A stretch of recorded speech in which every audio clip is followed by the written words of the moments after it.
In the village of Oziaba, there lived a beautiful girl named Adora. She was known throughout the village, not just for her beauty, but also for her kind heart and hardworking nature. Adora's family was small but close. She had a younger sister named Amoka, who she loved dearly. Their mother was a trader in the village market, and their father was a successful palm wine tapper. He also held an important role in the village as one of the traditional leaders. He made sure the village's customs and traditions were respected and followed. Adora's family had a special tradition that had been passed down for many years. In their lineage, one of the first daughters would be chosen by the gods to marry the village idol, Ozu, after the death of the former wife. One of Adora's aunts was already married to Ozu. The gods always chose a new wife for the idol, and the chosen wife had to live with Ozu, care for him, and feed him. She wasn't allowed to marry a man or have children. This was a great honor, but it was also a heavy responsibility. Adora lived a simple and happy life. She loved weaving baskets, a skill she had learned from her grandmother when she was little. She made beautiful baskets with special designs that everyone in the village admired. Her baskets became so popular that she started selling them at the village market. Adora was so successful that she rented a store where she could sell her baskets every day. She would spend hours weaving new baskets and working hard to keep her business running. Amoka, her younger sister, always went to the market with her. While Adora made new baskets, Amoka helped with selling them to customers.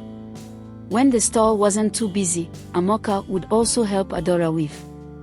The two sisters were very close and loved spending time together. They laughed, talked, and enjoyed each other's company while they worked. After a long day in the market, they would go home and cook dinner together. Adora also had a best friend named Neka. The two girls had been friends since they were little, and their friendship grew stronger every year. Neka often visited Adora in the evenings. They would sit outside the kitchen, talk about their day, and share stories. Neka was like a sister to Adora, and they supported each other in everything. Adora had someone else who was special to her, her boyfriend, Kochi. He was a farmer, and sometimes after a long day at the market, Adora would visit him at his farm. They would sit under a tree, talk about their day, and dream about their future together. Kochi cared deeply for Adora, and they both hoped that one day they would be together forever. Life in Oziaba was peaceful, and everything seemed perfect. But one day, something terrible happened. The wife of Ozu, the village idol, fell seriously ill. Her sickness was strange and very dangerous. The herbalists and native doctors tried everything they could to cure her, but nothing worked. The illness got worse with each passing day, and soon, the whole village was worried. Despite all the efforts, the wife of Ozu passed away after a few days. The news spread quickly, and it made many people unhappy, especially Adora and her cousins. They knew what would happen next, after the wife of Ozu was buried. Adora and her cousins didn't like this tradition, but no one dared to speak against it. They were afraid of what the gods might do if they complained. After 1 week, it was time for the burial of Ozu's wife. The whole village gathered for the ceremony. Even the king was there. It was a big event, and everyone came to pay their respects. As the ceremony went on, the chief priest stood up to make an announcement. He told all the villagers that in 7 days, the gods would choose a new wife for Ozu. He said that everyone must gather at the village square for the special ritual that would decide who the new wife would be. After he finished speaking, the villagers continued with the ceremony, which lasted until the next day. Adora wasn't happy at all. She knew she could be the one chosen to marry Ozu, and that thought made her sad. She didn't want to marry the village idol. She knew her cousins felt the same way, but nobody talked about it openly. Adora wanted to speak to her father about her worries, but he was busy in a meeting with the village elders. She told herself not to be too worried. After all, she wasn't the only first daughter in the lineage. Maybe the gods wouldn't choose her. The next day, Adora went to her market stall as usual. She was busy weaving a new basket when her best friend, Nneka, walked in. Adora smiled and was happy to see her friend. They talked and joked, just like they always did, but after a while, Adora became quiet. She was thinking about what the chief priest had said the day before. Her mood changed, and she looked sad. Nneka noticed this and asked what was wrong, but Adora didn't want to talk about it. Then Amoka, Adora's younger sister, explained to Nneka why Adora was feeling so down. When Nneka heard the reason, she understood why her friend was so worried. She knew that being chosen as Ozu's wife was a big responsibility and that it wasn't something Adora wanted. Nneka tried her best to cheer Adora up. She reminded Adora that she wasn't the only first daughter in her lineage and that the gods might choose someone else. Nneka gave her some words of encouragement before leaving the store. Later in the day, when the market closed, Adora and Amoka packed up their things. Adora bought some foodstuffs from the market to take home for dinner. When they got home, their mother was already in the kitchen cooking. Adora and Amoka quickly joined her to help prepare the meal. While they were busy cooking, Adora's mother brought up the topic of Ozu's new wife. She asked Adora how she was feeling about the possibility of becoming Ozu's next wife. Adora, who had been keeping her feelings inside, finally spoke up. She told her mother that she didn't like the idea at all. She didn't want to be chosen to marry the village either. Adora's mother was surprised by her daughter's words. She thought that being Ozu's wife was a great honor. She began explaining to Adora why it was such a good thing. She told Adora that if she became Ozu's wife, she would be treated like a queen. She would have maids and servants to help her with everything. She would have her own hut, receive gifts and money from the king and even from other nearby kings. She would be well known and respected by everyone in the village. Adora's mother believed that this was a great blessing, and she told Adora that she would be very proud if the gods chose her. But Adora didn't feel the same way. She told her mother that she wasn't interested in all the things she mentioned. Adora said that she didn't want to be famous or powerful. She didn't want to live in a shrine with an idol.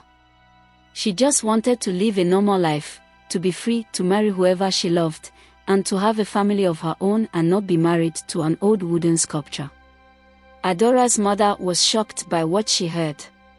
She scolded Adora and told her that she should not speak badly about the idol. "Be careful with your words," her mother warned. "The gods might strike you with thunder if you keep talking like that." Adora didn't argue any further. She didn't want to upset her mother, but she still didn't like the idea of becoming Ozu's wife. When they finished cooking, Adora carried a tray of food to her father. She served him his meal, but her heart was heavy. She wished she could talk to him about how she felt, but she didn't know if he would understand. Later that night, Adora and her sister ate their dinner quietly. They didn't talk much, and after they finished eating, they went to their rooms to sleep. Adora lay in bed, thinking about what would happen in 7 days. She didn't know if she would be the one chosen by the gods, but the thought of it made her stomach turn. She prayed silently that the gods would choose someone else. All she wanted was to live a peaceful life, with her baskets, and be with the people she loved. The next day, Adora woke up still feeling sad and upset. She managed to sweep the compound while Amoka washed the dishes. When Adora was done sweeping, she headed to the back of the house to drop the broom and pick up her water pot. The drinking water in the house had finished the previous day, so she needed to go fetch some from the river. As she walked, her mind was occupied with many troubling thoughts. She silently searched for solutions to the things that were bothering her. As she approached the chief priest's hut, she noticed her cousin Amarachi approaching from a distance. Amarachi was the first daughter of one of her uncles. Was she coming from the chief priest's house? Why had she gone there? Or was she simply passing by? These questions raced through Adora's mind as she drew closer to Amarachi. "Good morning, Adora," Amarachi greeted. "Where are you off to this early morning?" she asked intentionally. "To the river, of course." "And where are you coming from?" Adora responded. "Well, I actually wanted to, see someone, but they weren't around," Amarachi stammered, trying to explain herself. Adora noticed a piece of red cloth with some leaves in Amarachi's hand. Amarachi quickly noticed this and tried to cover it up, saying she had picked it up from the ground. Without waiting for further questions, she rushed off. Adora felt suspicious. She knew something was off. Shrugging, she continued on her way. A little farther down the path, she spotted something on the ground. Bending down to pick it up, she saw that it was a leaf tied with a small piece of red cloth. She immediately suspected it had fallen from Amarachi's hands in her haste. Had Amarachi visited the chief priest's house for a charm? Adora wondered. She continued her journey, fetched the water from the river, and headed back home. Later, after dressing up, Adora went to her store. Throughout the day, she couldn't stop thinking about Amarachi. Had she gone to the chief priest to get a charm to prevent herself from being chosen by the gods? Adora made a mental note to ask her mother about it when she got home. That afternoon, while she was still busy at her store, Kochi walked in, holding a basket filled with farm produce. Adora ran to greet him, overjoyed to see him. He handed her the basket, and Adora was very grateful. They talked and joked for a while, and then Adora confided in Kochi about her fears of being chosen by the gods as Ozu's next wife. Kochi encouraged her, telling her not to worry about it. After some time, Kochi left. Later that evening, Adora asked her mother if it was possible to get a charm that would prevent the gods from choosing her. Her mother was shocked and furious. She scolded Adora, telling her not to do anything foolish. "Nothing can be done about it," her mother warned. Seeing how upset her mother was, Adora decided against telling her about Amarachi. When Adora's father heard the commotion between his wife and daughter, he came out to find out what was going on. Adora's mother explained everything, and he too became annoyed. "Why do you want to put yourself in trouble, Adora?" he demanded. "Instead of preparing yourself and doing what would make the gods choose you, you're here deceiving yourself." "Father, I don't want to marry Ozu. I want to be able to choose the person I love and want to marry," Adora said, standing her ground. "I see. That useless boy Kochi has been deceiving you, hasn't he? That poor farmer claims he wants to marry you, and you're happy about it. Can he pay your bride price, let alone feed you or take care of you properly?" her father asked mockingly. "I don't understand why you would prefer that useless boy over marrying Ozu," he added. "I don't want to marry Ozu, and I never will," Adora said firmly. "We shall see," her father replied angrily before storming off. Upset, Adora left the house and wandered into a nearby farm. She sat under a tree, deep in thought. When it was late at night, Adora went back to the house and slept without eating dinner. Around 4 a.m., when the cock crowed, Adora was woken up by her father. He told her to get dressed and come outside. Adora was surprised and tried to ask why, but her father told her not to ask any questions. Reluctantly, she got dressed and went outside. Her father then asked her to follow him. Adora refused, demanding to know where they were going. Her father shouted at her, telling her to move before he lost his temper. So, Adora had no choice but to follow her father down a bush path early that morning, heading toward an unknown destination.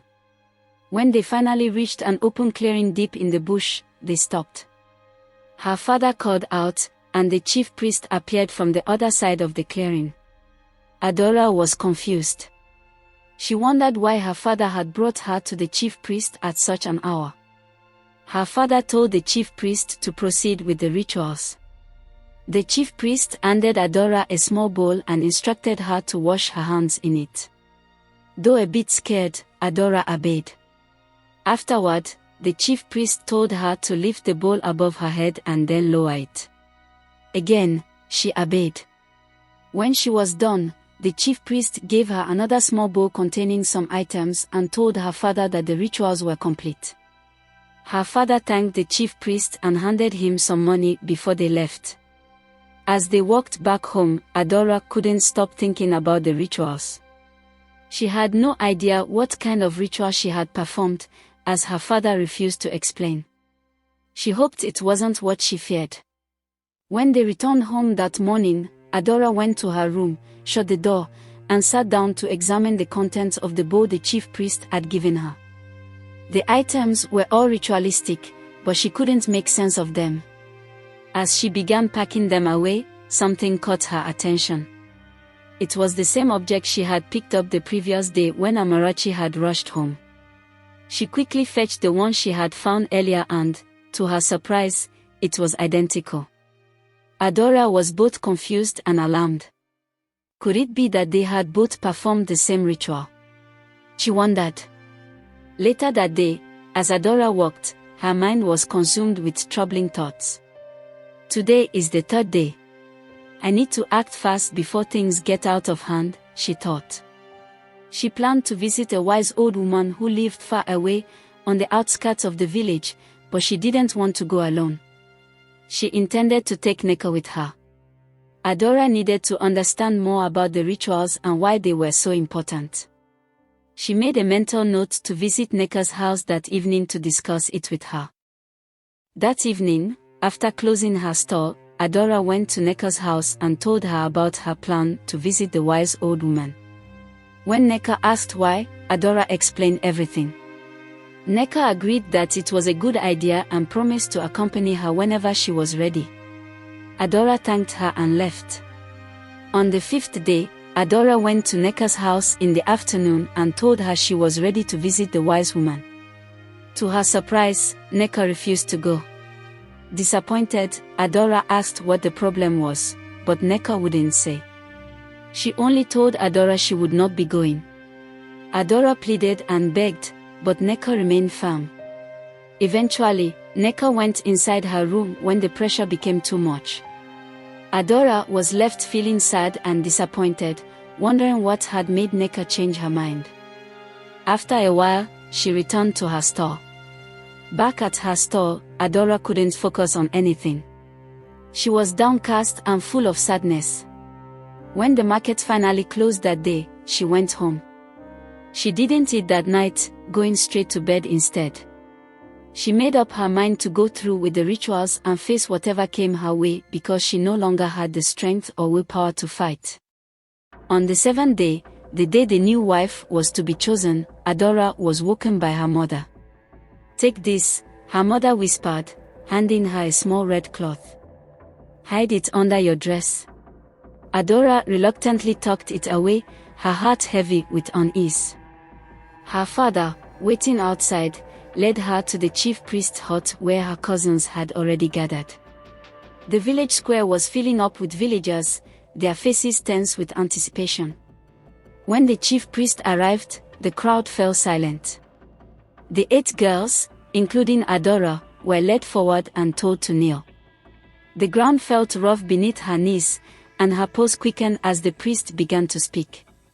"Today, the gods will choose who is worthy," he proclaimed, his voice carrying through the square. Each girl was given a calabash to wash their hands, the cold water sending a chill through Adora's fingers. She glanced at Amarachi, whose face was equally pale with worry. Next, they were handed bitter leaves to chew. The acrid taste filled Adora's mouth, heightening her anxiety as she obediently followed the ritual steps. The chief priest then instructed them to go to the altar and roll a clay pot over their heads, one by one. When it was Adora's turn, her hands trembled, but she managed to complete the task, feeling the weight of the pot as though it symbolized the burden of fate. The crowd remained hushed as the priest began reciting incantations, summoning the gods to make their choice.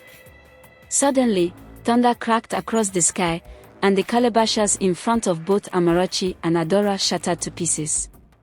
A stunned silence fell over the square. Never had two people been chosen at once.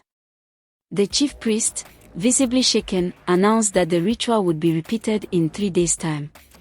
The girls were quickly led away, and whispers of confusion spread through the crowd as they dispersed. That evening, Adora's father, Amarachi's father, and the chief priest were in a heated argument. No one knew the exact issue, but it was suspected to be related to the rituals. Adora lay on her mat with an expressionless face. She didn't want to eat or talk to anyone. She had decided to accept things as they came. The next 2 days were gloomy for Adora. She hadn't eaten or spoken to anyone. She looked ill and weak. Most of her customers noticed her condition and tried to console her, but she refused to listen. On the 3rd day, the villagers gathered at the square once again. The tension in the air was thick as the chief priest performed the rituals, this time only on Adora and Amarachi. The drums beat softly in the background, adding to the unease in the crowd. Both girls held their calabashes with trembling hands, waiting for the gods to make their choice. As the chief priest chanted his incantations, the sky darkened.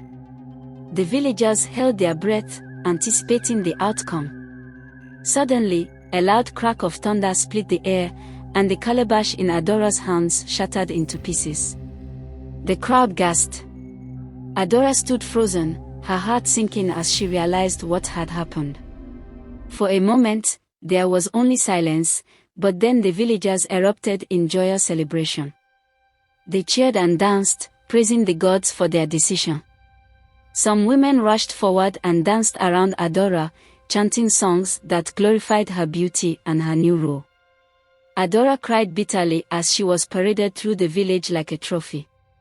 The women finally led her to the king's palace, where the king, smiling broadly, awaited her arrival.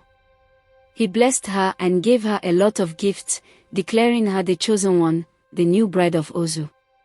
He also announced to everyone that the wedding would take place in 9 days' time. Adora's heart grew heavier with each passing moment. She wanted to disappear, to run far from the life that was being forced upon her. But as she glanced at her father's face, radiant with pride, she knew there was no turning back. The entire village saw her as a chosen one, an honor she couldn't refuse. As they returned home, her mother walked beside her, chattering excitedly about the wedding preparations. Adora barely listened, her mind clouded with thoughts of Kochi, the man she truly loved, and the life she wished for but could never have. That night, as her father sat outside drinking with his friends and boasting about the wedding, Adora felt suffocated. Unable to bear it any longer, she slipped out of the house and headed straight to Kochi's place. She knocked softly at his window, and when he opened it, he stared at her in surprise, sadness etched across his face.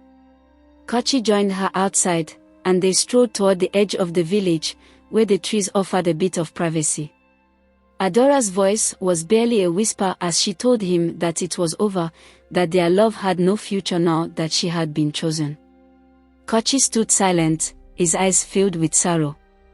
He had already seen the signs earlier that day. The gods had made their choice, and there was nothing he could do to change it. If only I could stop this, Kochi muttered, clenching his fist. Adora shook her head, her tears flowing freely. It's done, Kochi. There's nothing we can do now. They stood there for a few moments, staring at each other in the darkness, both knowing this was goodbye. With a final, tearful embrace, Adora turned and walked away, her heart breaking with every step. As she neared her home, the sound of distant drums echoed through the village, reminding her of the life she was about to step into, one that wasn't hers to choose. 3 days later, while Adora was busy in her stall, Amoka rushed in, startling her. "What's the matter? Why are you running like that?" Adora asked. Amoka caught her breath before blurting out, "I saw Kochi. He told me to come and call you." Adora's heart skipped a beat. She was shocked. Now that she was about to become Ozu's wife, she wasn't supposed to be seen with any man. Her mind raced, wondering why Kochi would risk calling for her. "Where is he?" she asked, trying to sound calm. Amoka told her, and after a moment of hesitation, Adora quietly left her stall. When she arrived at the meeting spot, she was surprised to see Neka talking to Kochi. The area was well hidden, so they wouldn't be easily seen. Neka greeted her excitedly, but Adora cut her off with an angry look. "What are you doing here?" she demanded. Kochi quickly intervened to calm her down, while Neka apologized sheepishly. Kochi then told Adora that he had come up with a plan. Adora's eyes lit up slightly, filled with a flicker of hope. "What plan?" she asked eagerly. Kochi explained his idea. They could run away to a distant village where no one would find them. For a moment, Adora allowed herself to imagine it, a life free from the chains of her upcoming marriage. But reality soon sank in. "It's impossible," she said, her voice faltering. "We can't travel that far in one day, and the neighboring villages all know me as Ozu's chosen wife. They'll raise an alarm the moment they see me." The group fell silent, the weight of the truth settling over them.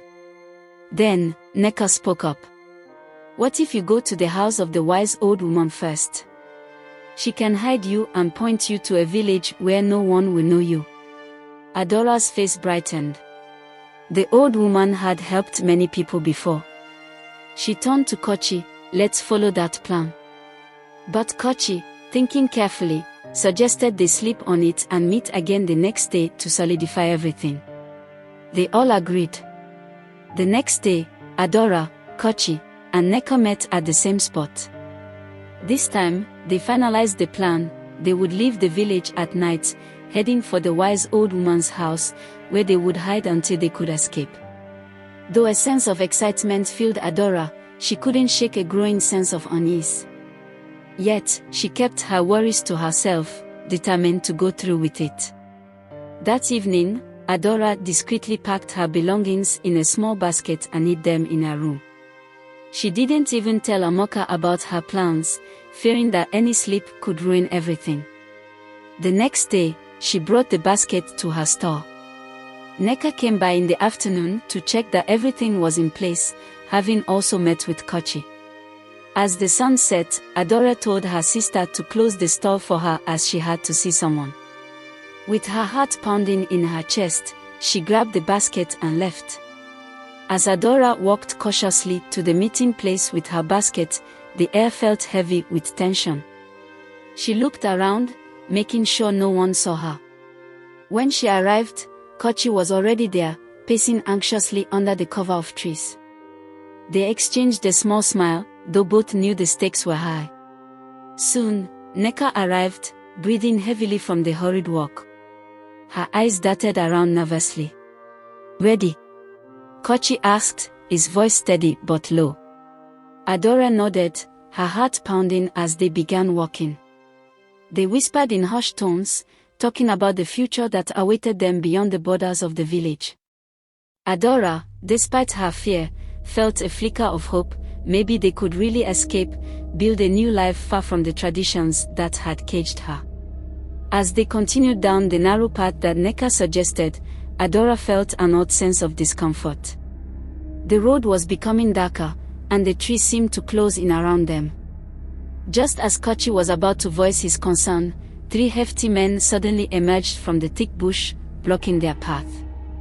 Their faces were hard, and their eyes cold. "What's going on?" Adora gasped, her voice trembling as fear gripped her. She instinctively looked around for a way out, but more men had appeared behind them, cutting off their escape. Kochi stepped forward, ready to defend Adora, but Neka stayed where she was, silent and still. Something wasn't right. Adora turned to Neka, her voice frantic. "Neka, what's happening? Why aren't you saying anything?" Neka looked away, her face tight with guilt. "Adora. I'm sorry," she whispered, barely audible. "What?" Adora's voice broke as her heart sank. "What are you sorry for?" But before Nneka could respond, she signaled to the men. They surged forward, grabbing Adora roughly by the arms.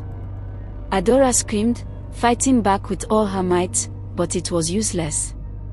Two men held her firm as they started dragging her back towards the village. Kochi was tackled to the ground and beaten savagely by the others. Adora's world crumbled as she was dragged back through the village streets.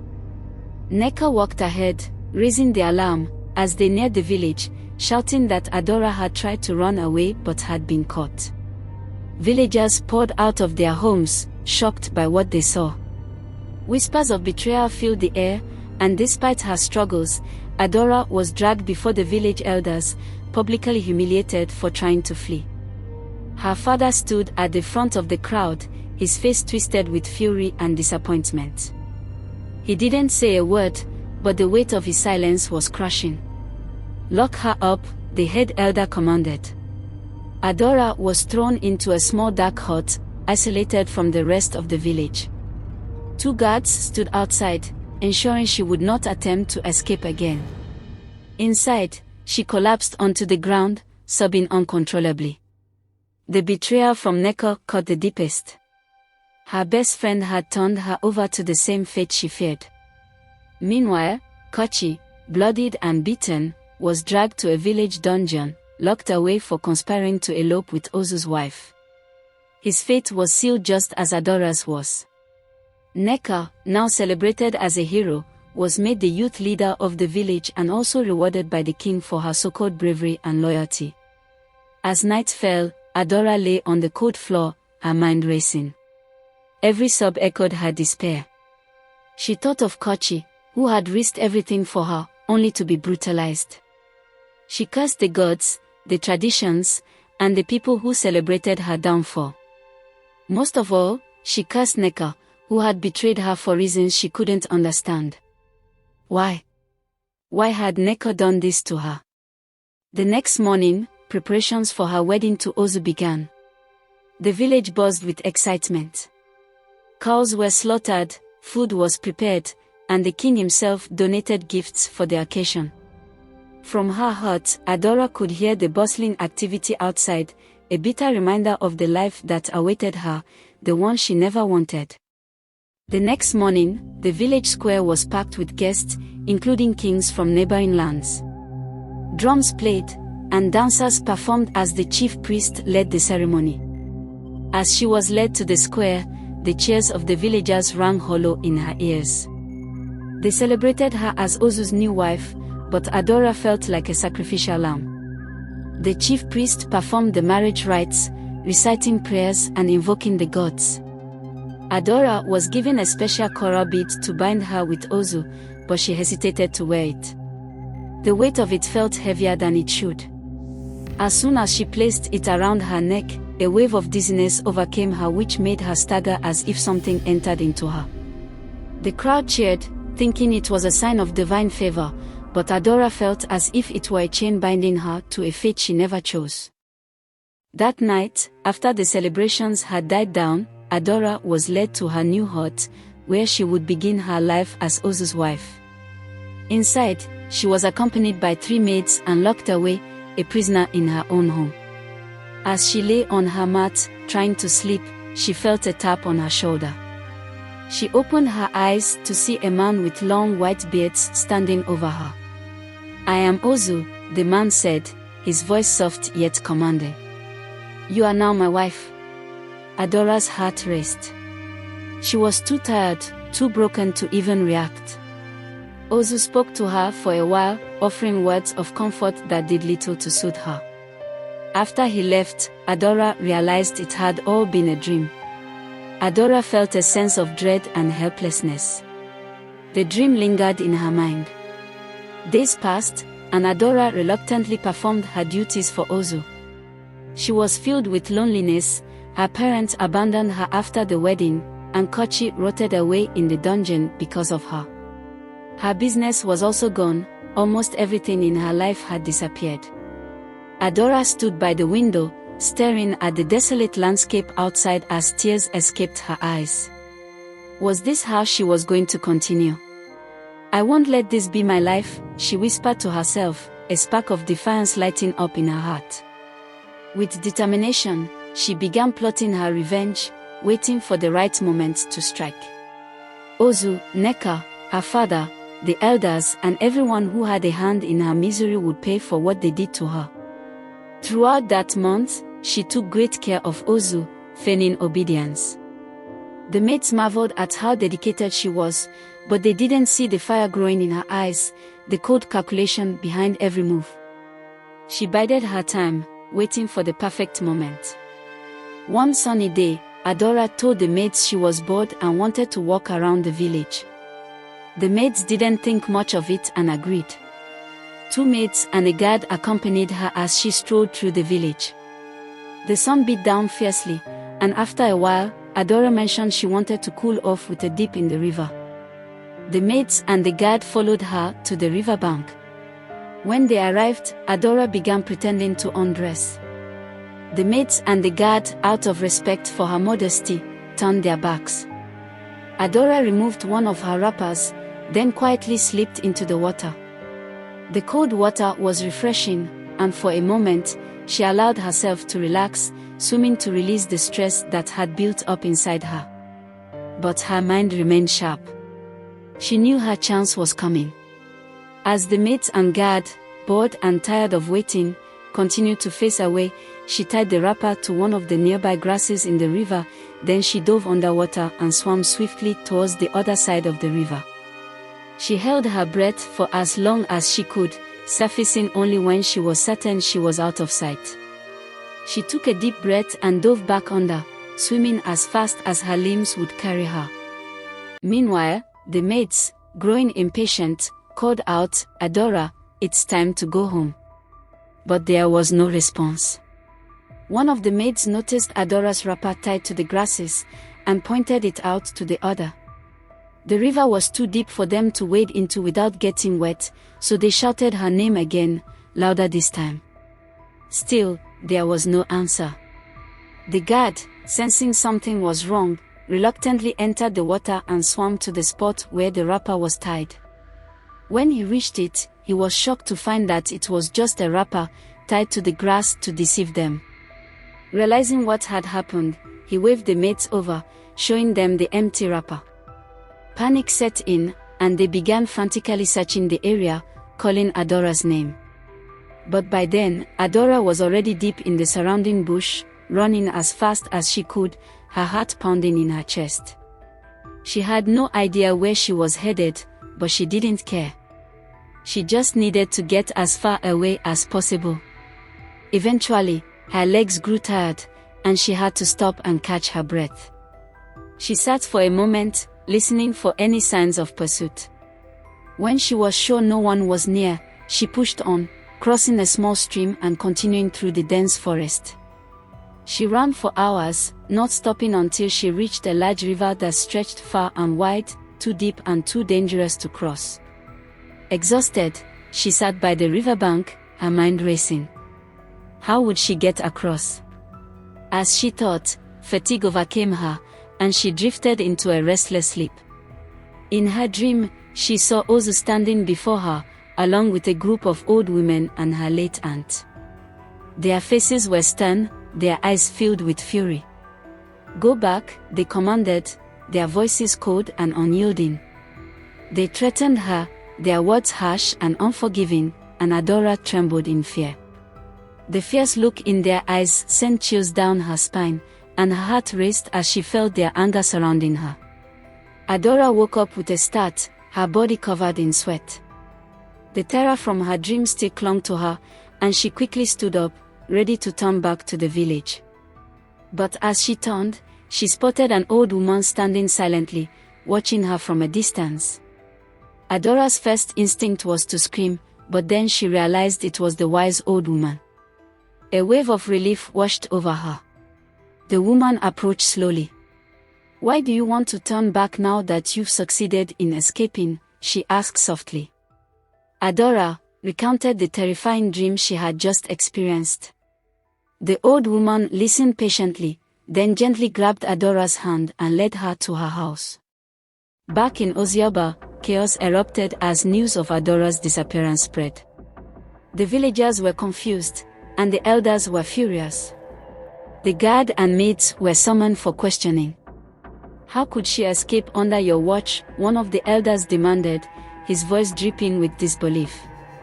The maids and the guard each told their version of the story, but none could explain how Adora had slipped away so easily. The king, desperate to avoid Ozu's wrath, ordered a search party to scour the forest and rivers for her. When the chief priest was consulted, he delivered the most devastating news of all. If Adora is not found within 2 days, Ozu will unleash his wrath upon the village. She is not dead, but she has broken the sacred bond. The village was thrown into a state of panic. "Why is Adora doing this to us?" her father muttered to himself, guilt and anger twisting his features. Meanwhile, Adora was safe inside the wise old woman's house. The woman gave her food, urging her to rest, but Adora couldn't sleep. Each time she closed her eyes, she saw the angry faces from her dream all threatening her. She told the old woman about the visions. The woman examined her closely, then pointed to the necklace Adora wore, the one that had bound her to Ozu. "That necklace," the woman said gravely, "must come off." Adora tried to remove it, but the necklace wouldn't budge. She grabbed a knife, attempting to cut the beads, but it was as if the blade had dulled. Frustration and fear began to mount. The old woman stood up and retrieved a small, intricately carved knife from her cupboard. She murmured a series of incantations over the blade, her voice low and rhythmic. With one swift cut, the necklace snapped, the beads scattering across the floor. As soon as the necklace fell, Adora collapsed into a deep, peaceful sleep. Back in Ozioba, the situation grew worse. A day had passed, and the search parties returned empty-handed. The villagers were baffled by how Adora had crossed 3 rivers. Desperate, the chief priest consulted the oracle, but when he emerged, his face was grim. "Adora has broken the bond," he announced, his voice heavy with disappointment. "She has removed the necklace that bound her to Ozu. But no ordinary knife could have cut it. How then did she manage to remove it?" he asked himself. Confusion and fear gripped the villagers. The maids and guards were confined to their huts as punishment. But the next morning, their lifeless bodies were discovered inside the hut, their eyes wide open in terror. Panic spread like wildfire. All the chief's wives fell mysteriously ill, one after the other. The villagers ran in every direction, desperate to find Adora and restore peace. Adora finally woke up, feeling a deep sense of calm for the first time in days. The weight of the necklace was gone, and with it, the fear that had haunted her. She felt stronger, more in control of her fate. The wise old woman began, revealing long-buried secrets. "Your father," she said, "went to the chief priest, bribing him to ensure you were chosen as Ozu's wife all because of money and fame. His greed drove him to sacrifice you." Adora sat in silence, her heart pounding. Rage burned within her as the woman continued, explaining how Neka had been manipulated by the Council of Elders. They forced her and bribed her to betray you. She didn't want to do it initially, but they gave her more money and promised to reward her handsomely if she fulfills the mission. And then came the final blow. Amarachi, the old woman said, her voice softening, was the one who was originally chosen by the gods. But the chief priest changed the decree as soon as he found out. Adora's blood boiled as she listened. Betrayal upon betrayal. They had all conspired against her, sacrificing her to their greed and fear. But now, she knew the truth. And the village, her father, Neka, and the elders would pay for what they had done. The village of Ozioba had become a place of death and despair. First, it was the animals. The goats, chickens, and cows, all found dead in their pens with no sign of struggle, their bodies bloated under the unrelenting sun. Then, it was the villagers. People started falling ill, gasping for breath, and then dying in the middle of the night, their bodies cold and stiff by dawn. Adora's mother fell ill too and later succumbed to the sickness. Nneka, the girl who had once been her closest friend, was now bedridden, her body ravaged by an unknown sickness, her family helpless as they watched her deteriorate. The chief priest's own son was found dead one morning, and the old man, once so powerful and feared, was reduced to a grieving father. Ozu's wrath will consume us all, the people whispered in fear. Adora was filled with rage when she heard the news. A part of her wanted to let them all suffer. After everything they had done, forcing her into a marriage with Ozu, betraying her and punishing Kochi, it felt like justice. Their suffering seemed like a fitting end for the village that had caused her so much pain. But the wise old woman saw through her. "Vengeance does not set you free, Adora," she said softly. "If you leave them to die, you become like them, trapped in the chains of hate and tradition. You must go back and make things right, not for them, but for yourself." Adora hesitated. Could she really return to the village that had tormented her? Could she forgive those who had wronged her so deeply? Her heart was heavy with bitterness, but deep inside, she knew the old woman was right. If she wanted to truly break free, she had to confront the very forces that had brought her here. Adora later returned to Ozioba under the cover of darkness. The village was unrecognizable. Bodies lay covered in mats outside huts, and the wailing of the sick echoed through the air. The putrid smell of death lingered. She made her way to the village square, where some people had gathered, their eyes wide with fear and hopelessness. One of the chief, broken and trembling, was the first to see her. You must stop this, Adora. Ozu's wrath will consume us all," he pleaded. Adora felt nothing but cold fury as she looked at him. The villagers began to notice her arrival, some gasping in fear, others falling to their knees in desperate prayer. Her father stood among them, his face pale and drawn, his shoulders slumped as if the weight of the world had finally crushed him. He stared at her, his eyes brimming with regret, but said nothing. Adora's heart ached as she remembered the news of her mother's death, but she swallowed her sorrow, hardening herself for what was to come. "Where is the chief priest?" she asked coldly. The crowd parted, revealing the once mighty chief priest, who now cowered like a frightened child. It was his greed and his lies that had brought this disaster upon them. "Please, Adora," he rasped. "Save us." Adora stepped forward, her voice steady but filled with authority. "It is too late for your apologies. The village has paid the price for its greed and betrayal. Your people are dying, and Ozu is hungry." "But, what can we do?" the chief priest asked. Adora stood tall. "You will take my place, chief. You will serve Ozu. This curse will not end until the very ones who benefited from the lies and treachery are made to pay. You will be Ozu's next servant." The chief's face turned pale. He opened his mouth to protest, but no words came. He knew there was no escape. That evening, the chief priest performed the rituals to bind himself to Ozu. The sacrifices were accepted and the curse was lifted. The animals stopped dying, then the sick villagers began to get better and the ones that had died were buried. Kochi, who had been held prisoner, was finally released. When Adora saw him, weak and bruised, she rushed into his arms, tears of relief spilling down her cheeks. They had survived against all odds, they had made it through. In the weeks that followed, the village elders were forced to dismantle the barbaric traditions that had brought so much sufferings. Nneka and her parents, racked with guilt, begged for Adora's forgiveness. Nneka, frail and barely able to speak, wept openly as she apologized, her voice breaking with regret. Adora, her heart still heavy with grief, forgave her former friend, but there was no forgetting what had been lost. In the end, Oziaba was never the same. The chief priest, bound to Ozu, became a shadow of his former self, serving the gods in misery. Adora, however, emerged as a legend, a woman who had defied tradition, who had fought back against the cruel and unjust system. Her name spread far and wide, whispered in reverence across the land.